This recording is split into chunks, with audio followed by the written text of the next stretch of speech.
week! Good week! Welcome into the PHNX Sun Devils show, coming to you live from Studio K, presented by Circle K. Head to any Circle K Arizona location where you can get any size pull or pop of roster for just 79 cents now through September 3rd. Woo! We're also brought to you by the good friends over at Coach Stark Homes. Are you in the market for a home? If so, get a hold of Coach Stark today. He's going to help you out. You can get in touch with him at 623-695-3929 or go to CoachStarkHomes.com or follow him at Coach Stark Homes. This is an exciting week, and of course, we have an exciting guest joining us.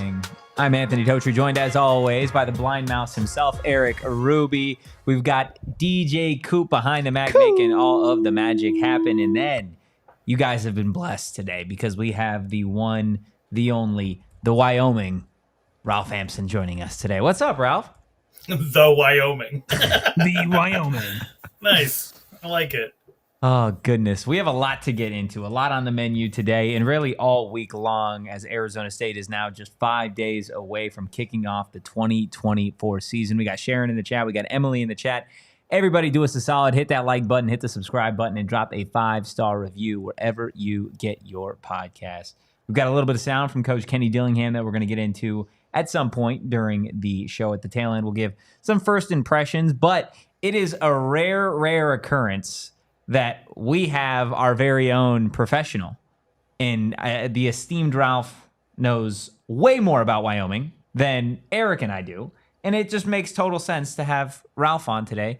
And I feel like we've got to play 20 questions with Ralph today. Only 20? I had like 55 prepared. 50 I'm going position by position, player by player. I need to know like star signs. I need to know where they were born. I need to know their favorite food. This is why we have Ralph on the show. We're getting into the astrology of the Wyoming football team. I remember talking to Ralph before this. He's like, please ask me what sign, so-and-so is. I'm like, I got you, man. I got you. What sign are you, Ralph? I'm a Pisces. You can actually see the stars out in Laramie. It's kind of nice. Must be a new experience. I didn't even know that you could see the stars. I love it. Absolutely love it. Look, Ralph, Kenny Dillingham today was talking just a little bit about this isn't a team that you should look past. And I think that's something that's kind of been on the minds of Sun Devil fans as soon as that schedule came out. Was you saw what Wyoming accomplished last season, how they went the distance with Texas. They beat a Texas Tech team last year, and they do return a lot of starters. For you, just kind of in a zoomed out look of this Wyoming football team, what are your expectations for them? To win 7 or 8 games, to look good in 1 or 2 of those games. It's just ugly football. It's the colors have grown on me over the course of my life. But people say ugly colors, ugly football. They just make everything ugly. They just want to know if you could swim in the deep end. Mm-hmm. That's all they want to know. They're going to find out. They like to tread water out 200, 300 yards offshore, and they want to know if you can do the same. And so they will find a way to make everything just brutal and aesthetically displeasing. And, basically do whatever it is that Georgia Tech just did to Florida State in Ireland this last weekend. That, they're going to try to be as physical as possible. They're going to try to send some exotic blitzes. And the biggest thing with this team is they're just never, ever, ever going to quit.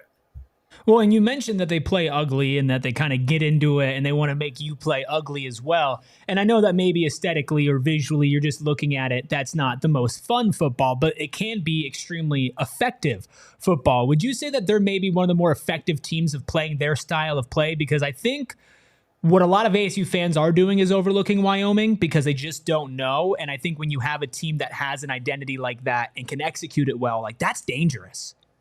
Yeah, I mean, to ASU fans that do feel that way, I would say that you're probably not watching PHNX. You guys have done a great job of, prepping people for this non-conference schedule. But at the same time, there's a reason this isn't a home and home.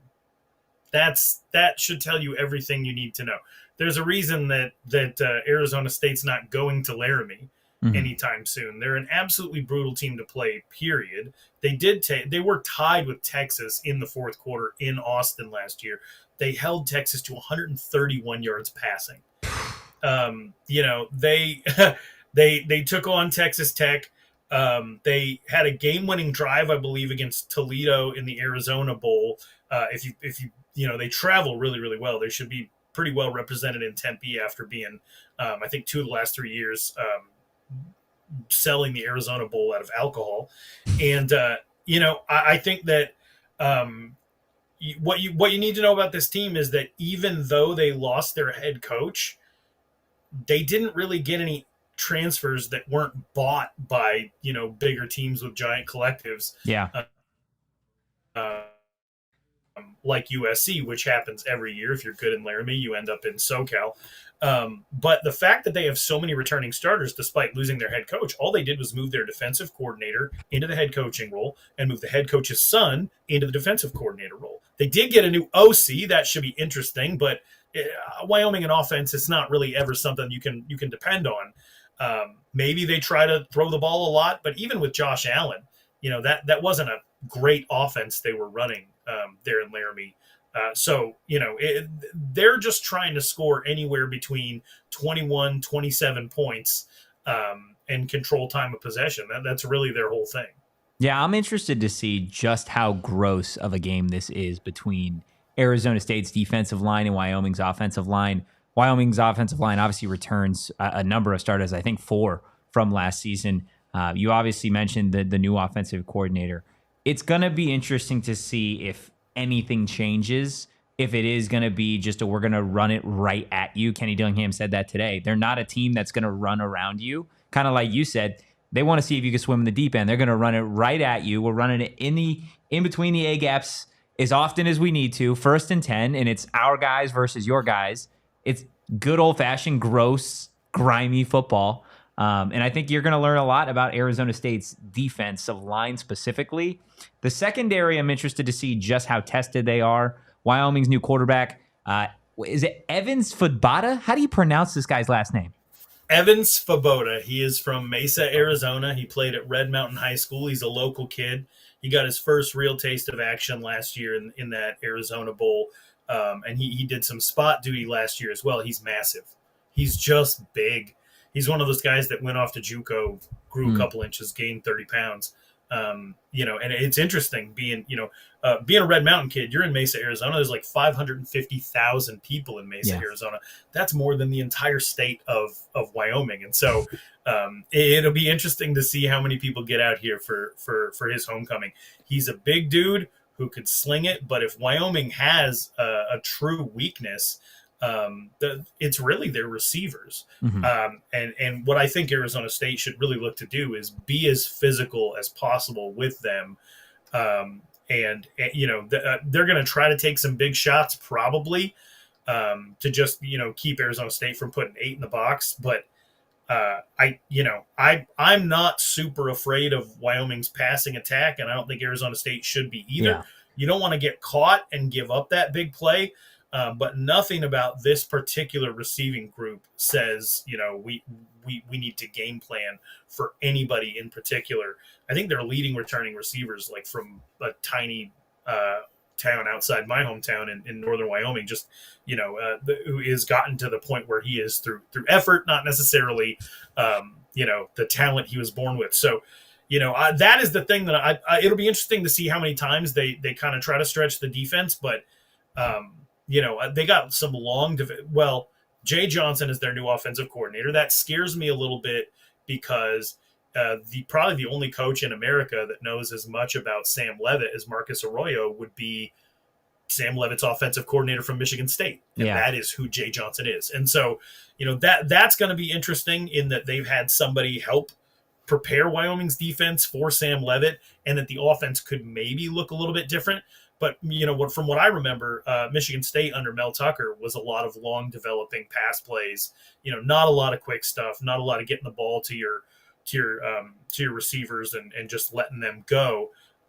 It really is just going to be this running game for returning offensive linemen and a converted freshman tight end who I think is going to be playing right tackle. And if there's something that Arizona State really needs to attack, it's Jake Davies. He's going to be, I think, making his first ever start on the offensive line, period.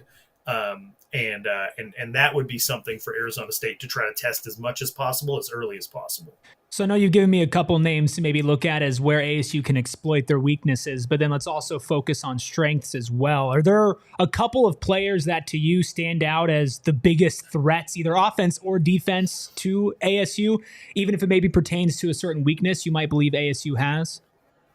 Well, ASU's offensive line, obviously, when it comes to pass protection, left a lot to be desired last year.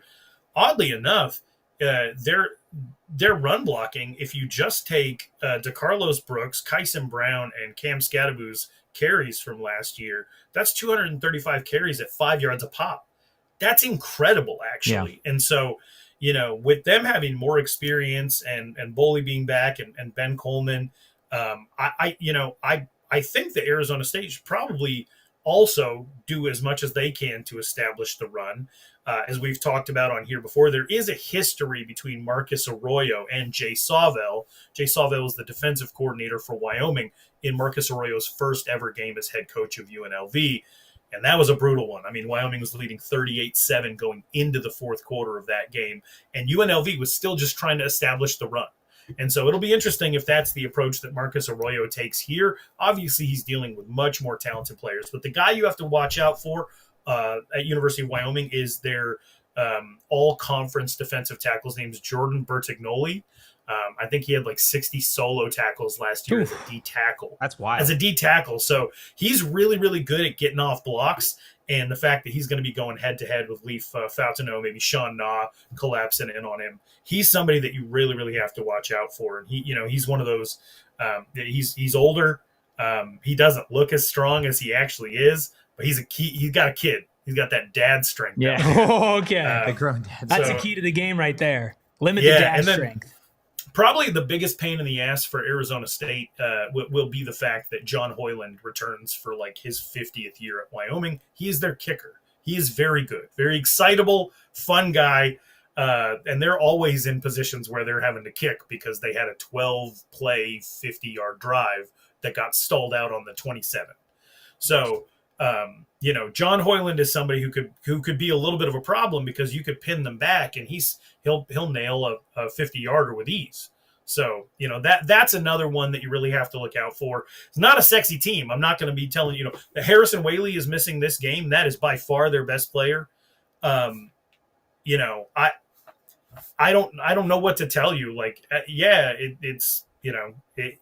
there's no stars. There's not really anybody that you need to look out for. You just have to try not to drown and get some chunk plays if you can offensively. And I think Arizona State's speed, and I just think their ability to get the ball in playmakers' hands and really test the athleticism of those Wyoming defensive backs, because I think they're returning 7 starters on defense, but I don't think a ton of them are in the defensive backfield. And so that'll really, really be interesting to see if they can out-athlete Wyoming, because that could be their key to success. Yeah, and on paper, they should be able to. You look at some of the guys that they were able to get from the portal, some of the guys that have developed over the last couple of seasons.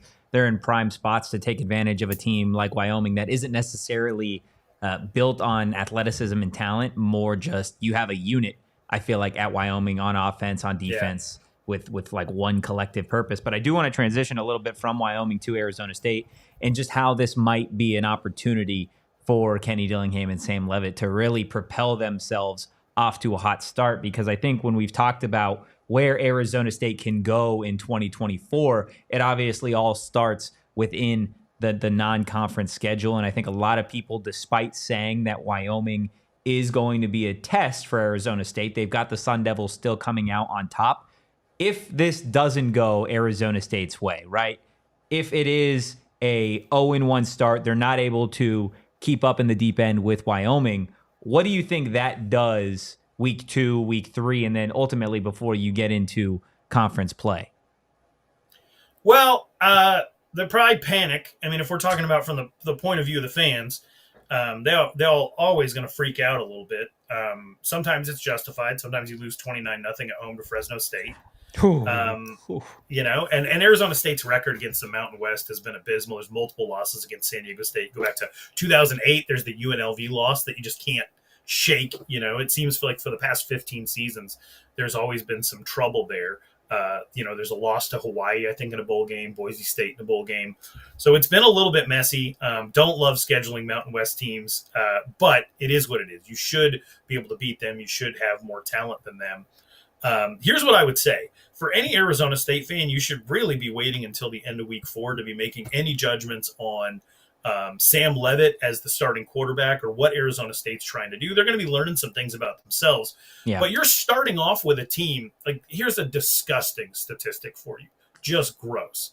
Over the last 2 years, Wyoming has allowed 2 games of 300 or more yards passing. 2 over the last 2 years. You know how many games they allowed 200 yards or less? 12. That's a 6-to-1 ratio over 2 years. That's gross. However, the next 3 teams that they play, Mississippi State, Texas Tech, all of them gave up at least 4 games of 275 plus yards passing last year. So what you're going to want to do is you're going to want to get through that Texas Tech game. You have 3 schools that haven't really made changes on the defensive side past Wyoming. Yeah. That you're actually going to see how ASU stacks up against historical averages and just overall. I went back and I watched this interview with Sam Leavitt from when he first got to Michigan State. It was just a walking interview. It was about 2 minutes long. And one of the things that stood out is he said he spent a lot of time watching Michigan State quarterbacks, and what do? They just go out and win the game, and that's what he's going to do. If he gets the opportunity, he's going to go out and win the game. That's the attitude you need against a school like Wyoming is just who cares? Yeah. Who cares what it looks like? Last year, Appalachian State had Wyoming down 19-8 with the ball late in the fourth quarter and lost. And they were kicking a field goal that got blocked and ran back and blocked. And these games are nonsense. So you just need somebody that is that can go in there with the confidence that a Jaden Daniels had. Not to bring up the past, but Jaden Daniels against Michigan State. That when it comes down to it, can you just get that game-winning drive? That's the thing you should be looking for Sam Leavitt for in the first game. And then just make a 4-game judgment overall of just kind of what Arizona State's able to do statistically against some of the averages that those defenses have put up for the last 4 years. That should let you know whether you're on the right scale or track. And then the other scale that you should be measuring on is Kenny Dillingham said he made this decision based on the fact that Sam Leavitt is protecting the ball. 300 team reps. I don't even know if that means passes, but 300 team reps, 2 interceptions. So he was saying 5 complete games, 2 interceptions. So what he's counting on Sam Leavitt to do is protect the football. And the one thing Arizona State's defense did not do last year is get takeaways. So if they can reverse that, then 3-1, 4-0 is completely feasible. But 2-2 is maybe a little bit more realistic. And I would just wait to make any judgments. And I know that's really, really hard, especially you guys are making shows every single day. So we're going to be reacting to all the things, right? Yeah. But overall judgments of where they're this guy stinks, they need to make a change, etc. Or we got to rock and roll with this lineup and keep it going. That's really got to come after the Texas Tech game, in my opinion. Yeah, and I think it's kind of a double-edged sword, right? You're starting off against a team like Wyoming, which, talent-wise, you look at it on paper, you should be better than the books have you as about a touchdown favorite as well. Your fans are expecting you to go out and win, but it's going to be an ugly football game. And one of the things that Kenny mentioned today, and we'll get more into what he said at his media availability later in the show, was that the one thing he doesn't know about this team is what are they going to do when they actually have to trust each other? When you actually have to go out there and play these football games and you're put on your back end and you're I don't know what I'm supposed to do right now. And how do you react to that? And what I love about playing Wyoming first is because while you still should hold this expectation that you should beat this team, there's no expectation for it to be easy. And you're probably going to hit a bunch of different types of adversity for a team that kind of needs to fast track getting on pace by the time they get to Big 12 conference play, considering that they play all of the teams that are ranked in the Big 12. Yeah. And so I feel like with this first game, Ralph, it's ASU's kind of opportunity to make a statement to themselves and say, we can get through the mud, we can get through the thick of it. And yeah, we're supposed to win this game. And even if we won by a field goal, we still went down there and we won. I know that you said some people might react to that and see that as a disappointment, but do you see any W at the end of the day, even if it's by 1 point, a successful week 1 for ASU, even if it's ugly? Yeah, absolutely. And that's the way that it should be. This is in Tempe.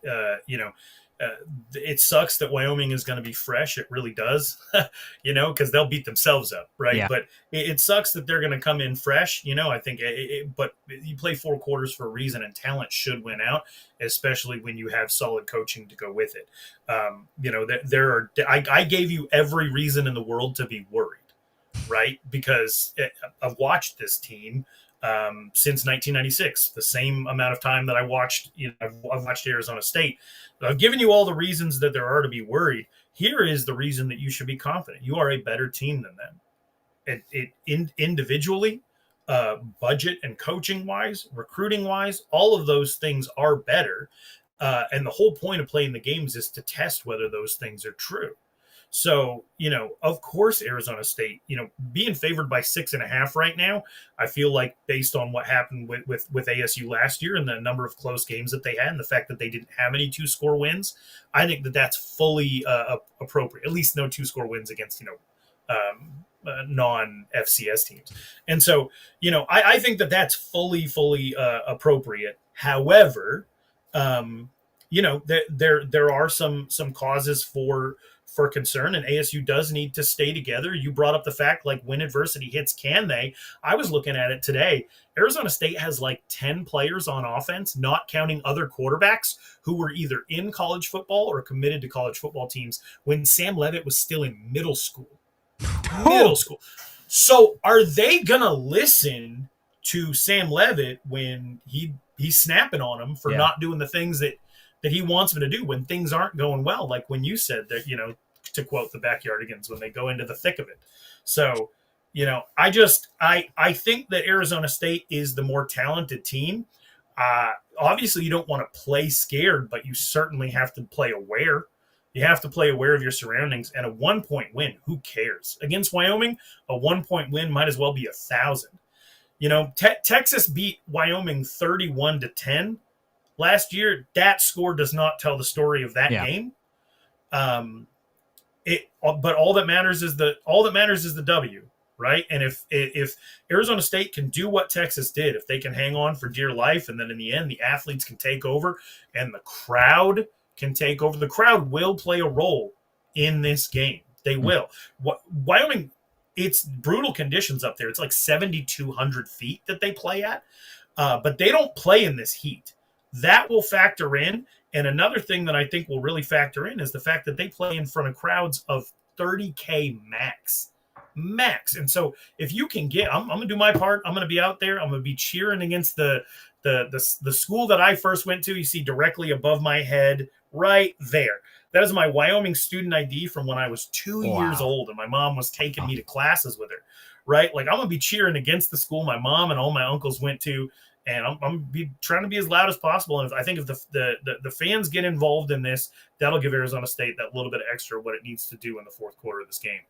I love it. He's Absolutely a true Sun Devil, man. He's He's traveling all the way out here to root against his family's team. My gosh, that makes me sound like a terrible person. No, that's the perfect type of person to come on this podcast. That is fantastic stuff, Ralph. Ralph, we appreciate you taking time as always, man. Looking forward to getting you back here in the desert for game day, man. Appreciate you guys.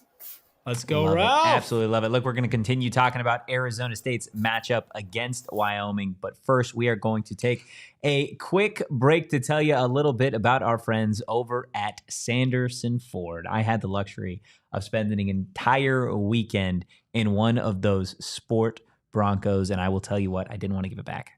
It is luxurious inside and out. Just kind of like it fits you. It's just like me. Honestly, I get it because it reminds me of you. Oh, stop. Right. It's just I could tell that you didn't want to go down the line incredible. Of complimenting yourself, so you just deflected to me. Absolutely. Let's be real. Incredible. You're the luxurious one. I loved it. I love the car.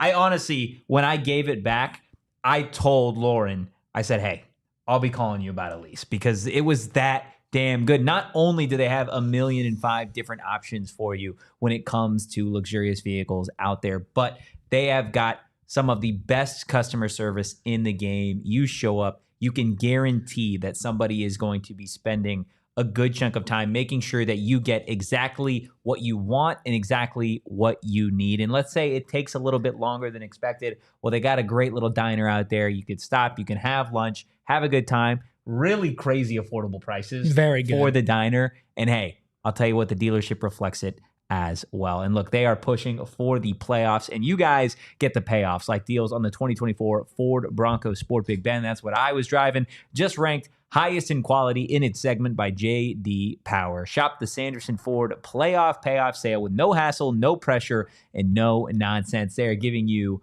big payoffs like 0% financing with just added huge Labor Day sell-a-thon rebates of up to, get this, $3,400, Erik. That's a lot of money. That's a lot of cheese, okay? All offers expire 9/3/2024. Finance offers for 36 months. OAC through Ford Motor Credit up to $3,400 rebates on F-150 XLT. Get 0% for 36 months. OAC from Ford Credit. See dealer for details. And now is a great time to remind everybody that, of course, our coverage of all throughout fall camp and leading up to game number 1 this Saturday is presented by Coach Stark Homes. Of course, Chris Stark is the president of Coach Stark Homes. Coach Stark with West USA Realty. He was a high school basketball coach and educator for only over 20 years before real estate. 12 of that as a head varsity head coach, not to flex. But listen, you know that he values the relationships with his clients the same way he valued relationships with his players. He bleeds ASU. Him and his wife are original Sun Angel members going back to the 70s. He's an ASU season ticket holder. He listens to this very podcast. The winner of Best in the West 3 years in a row, 2020, 2021, 2022. Of course, he's worked with PHNX's own Johnny Venerable, was driving from Buckeye to Maricopa to Tucson, all over the place, just to help everybody out. And right now, if you are in the market for a home with interest rates the lowest they have been since 2023. If you've been thinking about buying your first home or upgrading what you currently own, this is the time. And it's the time to get a hold of Coach Stark today. He's going to help you out. You can get in touch with him at 623-695-3929. Go to CoachStarkHomes.com or follow him on socials at Coach Stark Homes. If you call Chris and tell him you heard about Coach Stark Homes through this very show, PHNX Sun Devils, and use him to sell your current home or purchase a new home, he'll donate $1,200 of his commission to your closing costs to represent the Devils heading to the Big 12. That's $1,200 in savings just for you listening to this show. That's a great deal. Big shout out, Coach Stark Homes. You know what I've noticed? What? Is if all you got to do is listen to this show and you're going to save a ton of money. You're going to save literally so much money. Literally so much money. Here's a little tease. We're going to tell you how you can save a lot of money this upcoming week on our next ad break. So that's the world's first ever. You just teased an ad break. I just teased an ad break. Wow, okay, let's bring it back here. Loved having behavior. Ralph on. Yes. Fantastic insight. But I love Ralph. Dude. I do too. The thing is, but we didn't even need to have Ralph on because BC's in the chat. And BC just says Wyoming is bad. Well, that's going to do it for today's show. So that wraps it up. We don't have to do any other shows this week. Yeah, Wyoming's bad. I mean, do we even need to do a post game? They just suck. So yeah, well, the ASU has lost to bad teams before. Hey, you didn't need to go there. Yeah, I mean, it's just the truth. You didn't need to go there. Just okay, but they beat powerhouses like Southern Utah. Barely. Yeah. Look, let's get into some good stuff. What Kenny Dillingham had to say at today's press conference. Bees in the chat. What's up, Totri? What's up, Bees? Is that Rubes? Rubes? Is that the name? It's one of the 1,900 that I've gotten. That's fair. Look, we were there for Kenny's entire press conference. Erik, before we get into the specifics, I want to talk about the injuries that Kenny addressed at the start of the press conference. Arizona State is going to be without edge rusher Prince Dorba, who is set to be out for about 2 to 4 weeks with a knee injury. Kenny said that he had already had surgery on it. Thankful that it is not a season-ending injury, or at least it doesn't appear that way. Also, Arizona State offensive lineman Sean Na set to be out for a similar time frame with a different injury, 2 to 4 weeks. We know that he was in a right guard competition with Cade Briggs for the majority of fall camp, but doesn't look like you'll see Sean Na anytime soon as well. And then linebacker Tate Romney, he is going to be out for a good chunk of time with a broken arm. I think 4 to 6 weeks. So that hurts the linebacker depth for sure. Very, very helpful that you've got now a really strong trio of transfers that are going to see significant time due to that injury. And then, of course, running back Raleek Brown is doubtful. Didn't rule him out entirely, but doubtful to see the field this week. He's been working his way back from a hamstring injury now for some time. So it's in a perfect world, you get all 4 of those guys to play. But hey, that's sports, right? Yeah, I mean, that's football, that's injuries. I think some important notes on all of this is that both Prince Dorba and Sean Na, they underwent surgery. Obviously, did not have surgery? Yeah, he said both of them went under the knife. Obviously, they'd be relatively minor, considering it's only going to be a couple of weeks, but there had to be some stuff fixed up there. Raleek, he said, was 90%. But he did say that it was very unlikely that he sees the field. And I would assume that there's no reason, because you have such running back depth and wide receiver depth as well. If he's at 90%, especially for a guy who's going to be very reliant on his speed, there's no reason to push that there. And then obviously Tate Romney, you're going to miss that as well. This is just football, right? Like, this is just the way that it football is. And it sucks. And, you know, we kind of were talking about it after everything today, and it was like, what's the most, important injury there? And I think you can look at it a couple of different ways. Offensive line is tough to lose, especially when you're going to need to be protecting Sam Leavitt. Yeah. And I think that is going to kind of be a problem. But one of the biggest things that Kenny said when it came to his offensive line was the fact that last year when they were going into it, he felt like they were relying on depth relying on health to be good.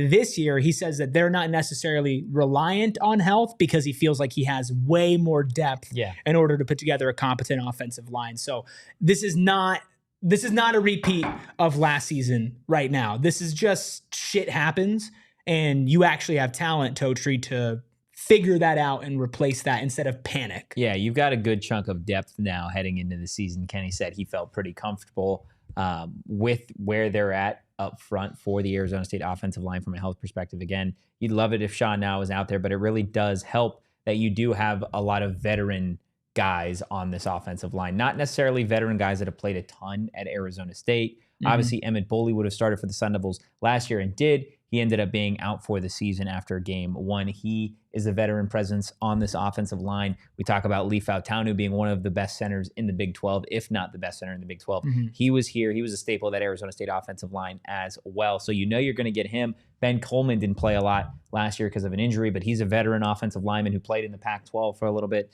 So you've got a bunch of guys now, specifically on the left side of that offensive line, if Emmett Boley does, in fact, start at left tackle, that I feel like you can kind of trust. And if you have three guys starting from your left tackle to your center, there are ways in pass protection to where you can kind of finagle the offense to work strictly around those guys. I know that's not really what they want to do. They trust where they're at with the right side of that offensive line with Mad Max, and then whoever ends up starting at right guard. So we will obviously see what this Arizona State makeshift offensive line looks like. I will call it makeshift because it is going to look different than it has throughout the majority of fall camp. Sure. But regardless, that backfield, kind of like you mentioned, I think is going to be okay without Raleek Brown. You've got DeCarlos Brooks. You've got Cam Scadaboo. You're going to see a lot of Alton McCaskill. You're going to see probably even more of Kyson Brown, a guy that I don't think a lot of people are necessarily too focused in on that running back room. And then on the defensive side of the ball, we talked a little bit about the loss of Tate Romney. We know what he was to this team last season. In all honesty, it didn't look like he was going to be starting at that linebacker spot. He would have definitely been a part of the rotation, but you've got Keyshawn Elliott, who's going to be there, Cyrus Fiaseu, and then Jordan Crook, who's had a really strong fall camp as well. But for me, of the injuries that hurts the most, it's Prince Dorba up front, a guy that was tied for the league or the team lead in sacks at Arizona State last season with BJ Green. He is obviously gone. He's at Colorado, and now you are without a guy in Prince Dorba that would have been your best edge rusher. And don't get me wrong, I know you've got Clayton Smith, but when you're going up against a team in Wyoming, like Ralph said, that is returning 4 starters along the offensive line, take away the fact that they have a new quarterback and a new OC. I don't really care. Being able to have 4 guys up front that did it all together for a year, and now they're coming back and doing it another year, it's going to put a lot of pressure on Arizona State's interior defensive line. And then, of course, when they do opt to pass, which I don't think will be a ton, it's going to be crucial for guys like Clayton Smith, Jamon Tapp, Zach Swanson, those guys to really get home if Arizona State is going to keep this in control. Well, and I think it's also very important, and we'll get more into specifically the Wyoming matchup and our initial impressions, but this Wyoming team, when you say a team likes to play ugly and get you down the trenches, that means what on offense? We're just going to run it up. We're just going to run the ball, right? And so losing anybody to help put pressure on the quarterback and to help collapse that pocket and try to stop them from breaking off these chunk plays, that's going to be a pretty big deal, especially against Wyoming specifically. But I think Bees puts it well in the chat, says this is why Kenny acquiring depth in the portal was huge. It's definitely not ideal, but this roster is well equipped to deal with it this season. And then, it just is one of those things where you never know what's going to happen, right, with injuries, and you're going to have to deal with different ones throughout the season, but none of these are season ending. None of these are, they're out for the entire time, at least as far as they've been reported now. Yeah. And I mean, I feel like if you've already undergone whatever procedure you need to undergo and you have that timeline and that timeline is not anywhere close to season ending, You're big chilling. barring like a big setback, which, sometimes happens with injuries, I would imagine that you're not going to get much worse than that. Broken arm, same thing. As long as it heals right, which I'm sure they're going to do everything to make sure it heals right. Such a gruesome injury. You ever broken your arm before? I haven't broken my arm. Have you ever broken any bones before? Yeah, I fractured my fibula and then I had a few cracked ribs. I've broken quite a few bones. Yeah. Yeah. It's I broke always my little content warning. I broke my arm into a Z. Ugh. I broke it. What were you doing? It's not important. It is important. It is absolutely important. Right. Did you fall off an elephant or did you get hit in the arm? So here's the thing. I've broke my leg in like 4 different places in my leg and like in like second grade, and I did it falling off of a staircase, not down, off. You fell like off 8.5 feet. What were you doing? So a little story time. How old were you? This was in between first and second grade. Okay, so you weren't drunk. I had friends over. Okay. Right, and we had a staircase, and I had in my free time climbed the outside banister of the staircase, and I'd done it. 8. And I had done it quite often, and I was successful.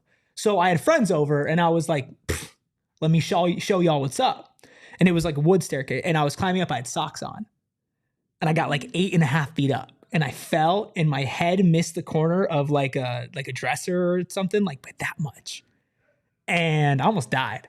My leg, like, this is pretty gruesome, like turned like inside out, like it broke up, pinched, and then went down. You're a pretty stupid 8-year-old, you know? Yeah. That's yeah. But you want to hear something like stupider, more embarrassing? There's no way it gets stupider than climbing the outside of a staircase. More embarrassing. How I broke my arm. How old were you then? In between 3rd and 4th grade. Okay, it was like so literally the night. Getting drunk is out of the equation. Correct. Okay. I actually have gotten less injured the older I've gotten. I just want to make sure because I feel like people do that shit, right? So, but this full sippy cup still. Like the meet your teacher night type of thing. Yeah, so I just done the meet your teacher night in 4th grade, and teacher kicked your ass. Yeah, he was like, I hate this kid. Broke my arm. So I did karate growing up, and we were learning new things, and we were learning how to break your fall by rolling. Okay. Right. And so they're like, practice this at home. Is going. Practice this at home. So, I was rolling on the ground. I was like, this isn't like enough. Right. So what I started to do is I standing up on the edge of the couch, and then rolling across the couch and then standing up on the other edge. So I was standing up on the edge. This is crazy. I know this. I'm so sorry that we got off here, but this is where we're going. So I'll stand up on the edge. Right. And I was doing these rolls, and we had my cousin over, and he was playing like Mario Kart or something. My back was to the TV. He won. So he loses his mind. It starts cheering. I wasn't expecting it. Scared the shit out of me. I like jump off of. Jeez, man. See what I mean? I jump off of the couch. Jumpy. Jump off of the couch, right? Jumpy and Jefferson. I start falling away from the cushions towards tile. And I think to myself, this is my opportunity to break my fall by rolling. And so I tuck my arm in. You dumbass. And I fall directly on my arm. And I had Legos right next to me. And the sound, I didn't fall on the Legos, but the sound I made, that my arm made, I was like, I just broke all my Legos. And then like when that shock hits you and you look at your arm and it was a Z, it's like, no, that was the bones in my body. So injuries happen, guys. I'm glad our viewership went up during that story. That's crazy. Yeah. That's crazy. And I don't know what's worse. Like the fact that your arm did that or that you were just in like your level of intelligence at that age was just so minimal. It was tough. Listen, Sharon says my poor mom. Yeah, I've been to the hospital. I've been to the emergency room, I think 15 times in my life. My initials are ER. Yeah, I guess that's fair. Yeah, it was meant to be. It was meant to be. Well, look, there's not a great transition. No, there's really not. I'm actually Arizona super State. sorry we went off that. Ralph talked about Wyoming. We've talked a little bit about Wyoming, but let's go ahead. Let's take a listen to what Kenny Dillingham thinks of Wyoming. Yeah, well, obviously, new head coach, promoted from within from the defense coordinator role. This is a head coach he's a veteran. He's worked for some of the best head coaches in the country. Dating back to his time in Minnesota, Wake Forest, Wyoming, going back to small ball, starting at Mount Union. So having his entire process of he's only been around winning teams and winning cultures. And then the identity of who that guy is, promoting the linebacker coach to become the defensive coordinator, Bull, who's the son of the retired old head coach. because they were good on defense. They wanted to keep the same philosophy. So on defense, you kind of have a beat for how they want to operate. At the same token, they were really good on defense, but everybody changes and has wrinkles. So trying to stay ahead of the curve of what wrinkles may they add in their system, what teams in their system have added wrinkles in the past that they may now add from the same coaching tree, right? So you kind of chase some ghosts, try not to chase too many, but you definitely have to chase some this offseason in order to keep you sanely insane as a coach, right? You got to do that. And then from their offensive side of the ball, it's a little trickier because you're adding a guy who's been a coordinator before from a different scheme, a guy who was way more tempo, a guy who was more 11 personnel, more open sets, RPOs. And that was completely different from what they were in the past. So how much are they going to keep their identity of we're going to shorten games and make it 8 or 9 possession games versus do we want 12 or 13 possession games? And everything you read says that they're going to speed up the tempo and they want to do that.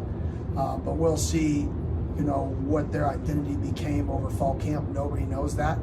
And we all know they can have the identity to run the football at you directly, not around you, directly, and shorten games. So that's still going to be there if they need it. It's just going to be a matter of what they choose to do. And we can read all the articles we want, but the identity of a football team that won 9 games that had Texas tied and beat Texas Tech last year was a team that limited possessions, won the turnover battle, played great defense, and punted the football on the plus 45. And I'd be shocked if that identity completely changed with all the success they've had there. I wonder that guy's ever going to figure it out, the whole coaching thing and, learning. He just seems so ill-informed and ill-prepared. No, obviously when you listen to Kenny talk, you can tell that he has been focusing on Wyoming for a long time. And a lot of the stuff that Ralph had mentioned when we were together, he mentioned that as well. And I think that just goes to show, and not that there was any concern, but just that this paints a picture.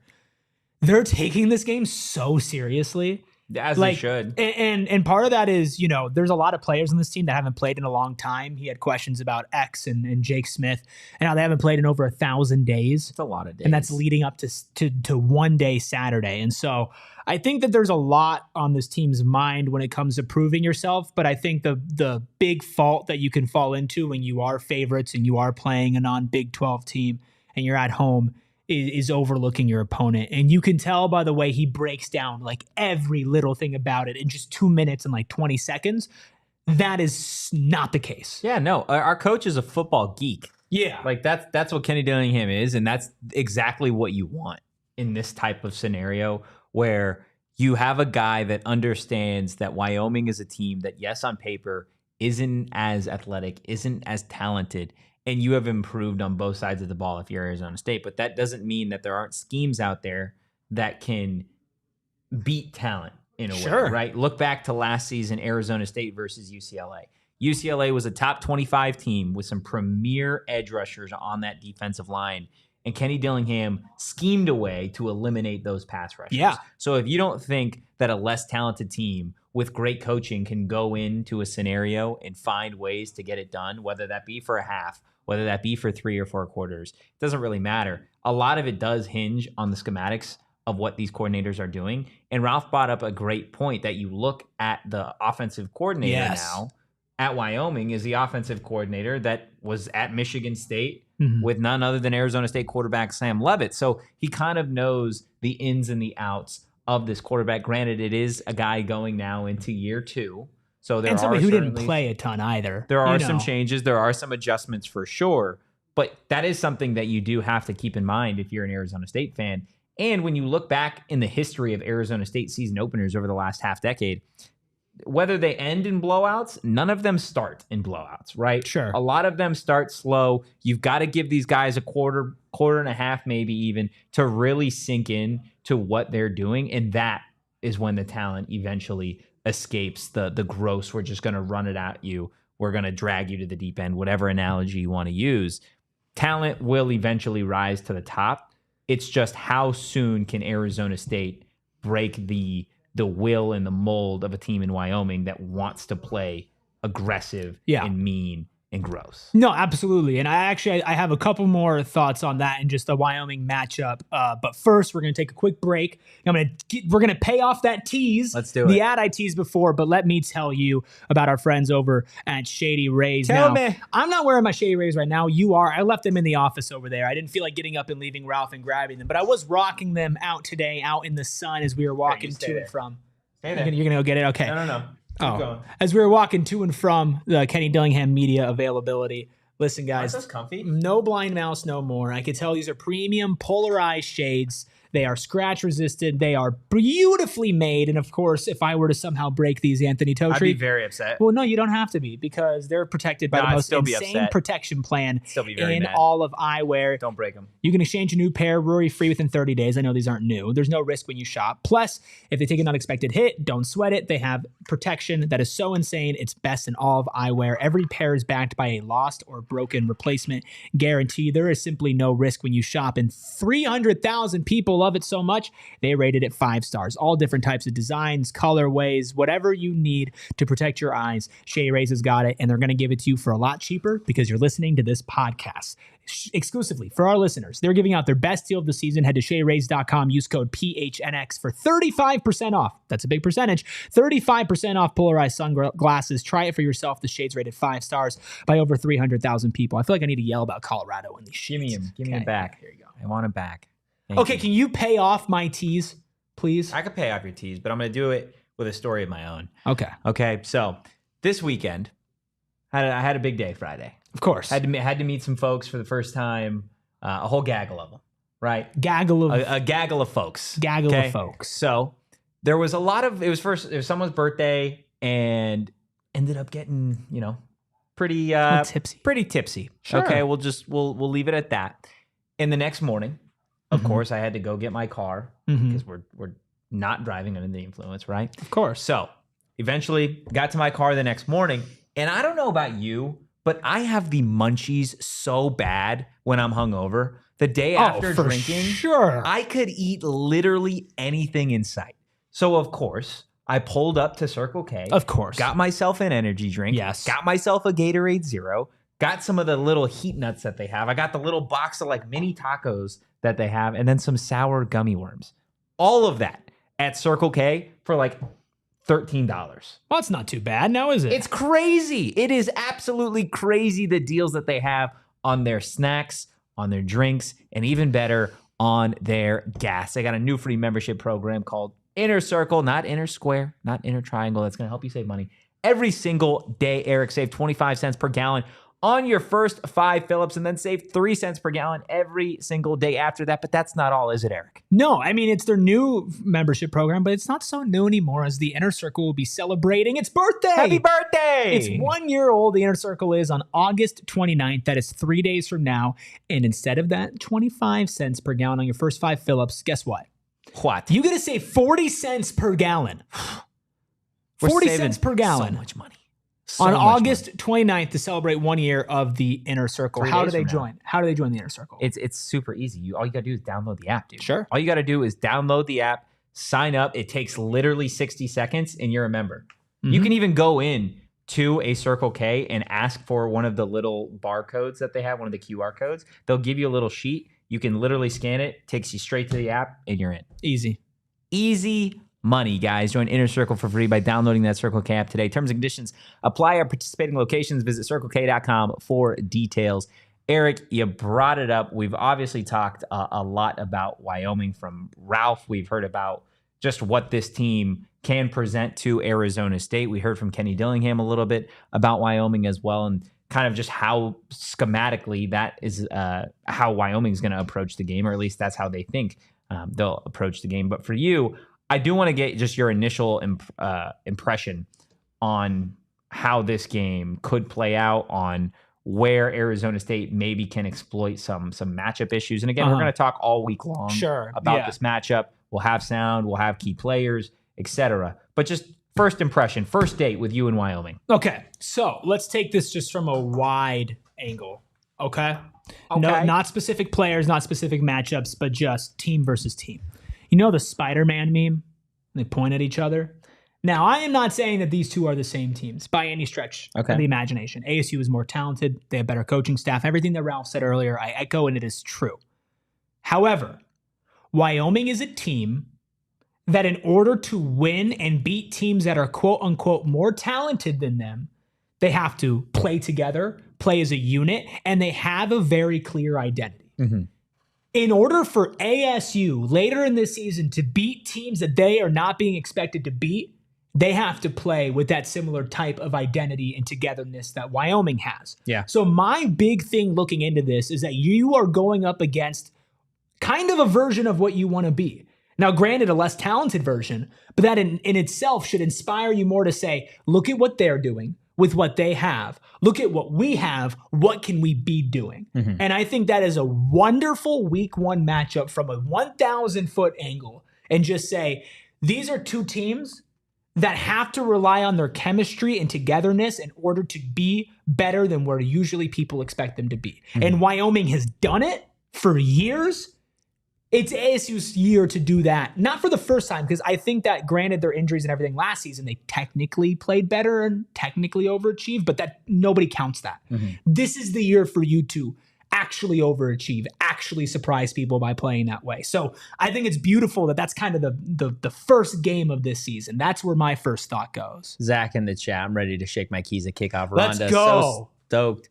Let's go. Yeah, no, I agree with your sentiment on that. I think Wyoming, if you want to take that 1,000-foot view of really what this program is and what this game could be like, they function like a hive mind. Mm-hmm. They all have the same mentality. They work really, really well as a unit when it comes to the style of play that they want. You could tell that they recruit guys that fit that mold. Right. They're not necessarily going out there, like Ralph said, and getting 5-star elite wide receivers or corners. But when you have 11 guys on offense and 11 on defense that mirror each other with the exact same mentality, that play the same style of football, it can be really challenging for a talented team to overcome that early. So I expect it to be a gross start to the game. I think Arizona State has the opportunity to pull away just in terms of depth. I don't think Wyoming is simply going to be able to man the bodies that Arizona State is going to be able to throw out there, despite some injuries at key positions. And especially in that heat, which Ralph mentioned as well. No, that is absolutely fair. But again, we're going to be talking about this matchup all week long. This was pretty much just the appetizer of what we've got great ahead. One. I mean, sometimes the appetizer could be the whole meal. And that's when you have Ralph on and when you have sound from Kenny and, I guess you and me, I guess. The appetizer is great, but we have so much more to get into. It is finally game week. It's game week. Less than a week away. This Saturday, of course, we'll be at the game, and then we'll be doing a post game. It's super exciting. Got a special guest on the post game. That's big that time. Nobody knows about yet. I'm doing the eye emoji in real life right now. Wow. Clip that. We're going to need to clip that. And look, it's game week. You know what is a phenomenal idea because it's game week? What? Heading to gophnx.com and signing up to become a PHNX diehard. It is a long laundry list of things that you are going to get access to when you become a PHNX diehard. For one annual price, you're going to get a diehard membership only card. Super crisp, super clean. Some people say that it could get you on what? I'm just going to let you struggle here. Come on. I don't know what you're talking about. The president's plane. Air Force One. There we go. Yeah. That might get you on Air Force One. It might. It might or it not might too. Get you arrested and never seen again. Well, yeah, I guess that's probably a good disclaimer. No. It's a PHNX diehard. Sorry. That's tough. That's them punching. Well, you're going to get access to the Die Hard Discord as well. Which is actually constantly going. It's better than Air Force One? So, I mean, if you're in the Die Hard Discord today, our diehards can attest to it. While the Kenny press conference was going out live, I know a lot of people rely on tweets and whatnot. I was basically just typing away, sending every single answer and update in there in real time. It was basically like you were at the press conference yourself. So that's something that at any media availability that I'm able to go to, obviously we got you covered on the social aspect of things, but I want to make sure our diehards get the information as fast as humanly possible. And so that's something that you're going to get in our Discord as well. You get a lot of shit talk, a lot of congratulatory talk. I know one of our diehards, Donald, is now in the works of becoming an alumni. Yeah. He got accepted to the school, and now he's going to be actually attending ASU despite being a fan for the first time, and we were all celebrating for him. It truly is a fantastic community. ASU in itself is a great community, very tight-knit, but even within that, our diehard community is awesome. Plus, we got Suns, Diamondbacks, Cardinals, we got hockey, we have Rising, everything Yeah, UFC that you chat can in possibly need. We have, the other school too, if you The care. other school. But, Who shall not be named. yeah, who cares? We'll leave it at that. But they are there, technically. They are there. So all that in the diehard Discord. Plus, not just exclusively for diehards, but for everybody, we have a fantasy football tournament going on. League draft. Sorry. A fantasy football draft. Look at this guy. For a league. This guy is, what are you, new here? Yes. Tournament? Fantasy football tournament? Sorry. No, it's a league. The sun It is baked a league my brain today. that I will win. League. All right. That I will win. Well, sorry for doing the promotion for the league that you're going to win. Then. Thank you. Come to Gila River Resorts and Casinos Wild Horse Pass this Thursday. See, I'm just struggling now. It's okay. And it's Air going Force to be One, baby. It's going to be a live show. It's going to be a production. I'm ready. And it's going to be fun. I'm ready. Come hang out with us. Just do it. I dare you. Locked and loaded. I dare you. I'm going to be coming with a briefcase full of nothing. Sure. Just a briefcase full of good picks. Full of, just great picks and diehard membership cards. Sure. Is that fair? No. Okay. I'm just kidding. It's fair. Okay. Should we also mention that we launched a fifth network? Oh, yeah.